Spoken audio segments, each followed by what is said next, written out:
ইতিহাসে প্রথমবারের মতো এবার বাজেটের আকার আগের অর্থ বছরের চেয়ে কিছুটা ছোট করা হলেও রাজস্ব আদায়ের লক্ষ্য কমানো হয়নি। বাস্তবতার নিরিখে প্রণয়নের চেষ্টায় অর্থ উপদেষ্টা অবশ্য বাজেটে ঘাটতি কম রেখেছেন। জাতীয় রাজস্ব বোর্ডকে আদায়ের লক্ষ্য দেওয়া হয়েছে আগের অর্থ বছরের চেয়ে ৩৫,৫০০ কোটি টাকা বেশি। ব্যাংক অ্যাকাউন্টে থাকা ৩ লাখ টাকা পর্যন্ত শুল্ক ছাড় দিতে চান অর্থ উপদেষ্টা। গোলাম মঈনুল আহসানের রিপোর্ট। শুরু থেকেই আমরা সর্বোচ্চ আন্তরিকতা দিয়ে চেষ্টা করেছি এসব। এবার অর্থ উপদেষ্টা ডক্টর সালেউদ্দিন আহমেদ আগে থেকে জানিয়ে আসছিলেন বাজেটের আকার বড় দেখানোর চেষ্টা করা হবে না, আর বাজেটে ঘাটতি রাখা হবে কম। বার্ষিক উন্নয়ন কর্মসূচি এডিবিতে নেওয়া হবে না অপ্রয়োজনীয় প্রকল্প।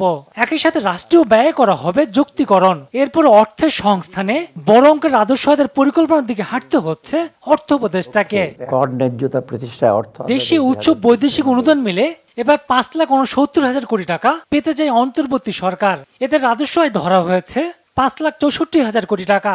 এর মধ্যে এনবিআর কে আদায়ের টার্গেট দেওয়া হয়েছে ৪,৯৯,০০০ কোটি টাকা।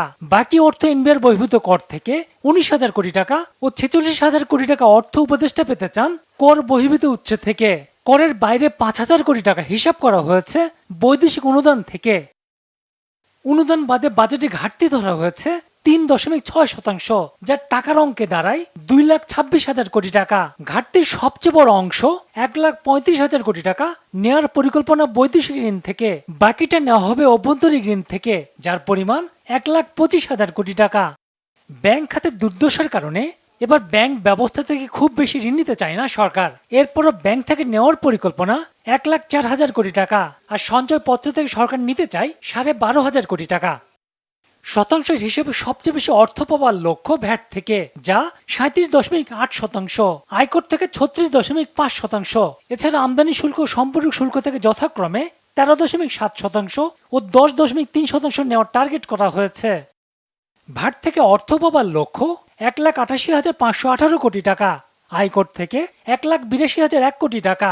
এরপর সর্বোচ্চ অর্থ আদায়ের খাতগুলো সম্পর্ক শুল্ক থেকে ৬৮,২৪৪ কোটি টাকা ও আমদানি থেকে ৫১,৪৩৮ কোটি টাকা। আবগারি শুল্ক থেকে পাবার আশা ৬,০৯১ কোটি টাকা। জনসাধারণকে কিছুটা স্বস্তি দিতে ব্যাংক স্থিতিতে ১ লাখ টাকার পরিবর্তে ৩ লাখ টাকা পর্যন্ত আবগারি শুল্ক রেয়াত দিতে চায় সরকার।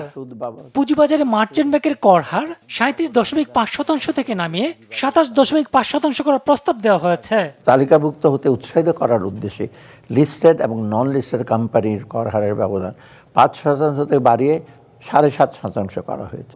এছাড়া মূল্যস্ফীতির কথা বিবেচনায় এবার জোরালো দাবি ছিল করমুক্ত আয়সীমা বাড়ানোর, তবে শেষ পর্যন্ত তা না বাড়িয়ে পরবর্তী অর্থ বছরের জন্য সুপারিশ রেখেছেন অর্থ উপদেষ্টা। এর অংশ হিসাবে গোলাম মঈনুল আহসান, বাংলা ভিশন, ঢাকা।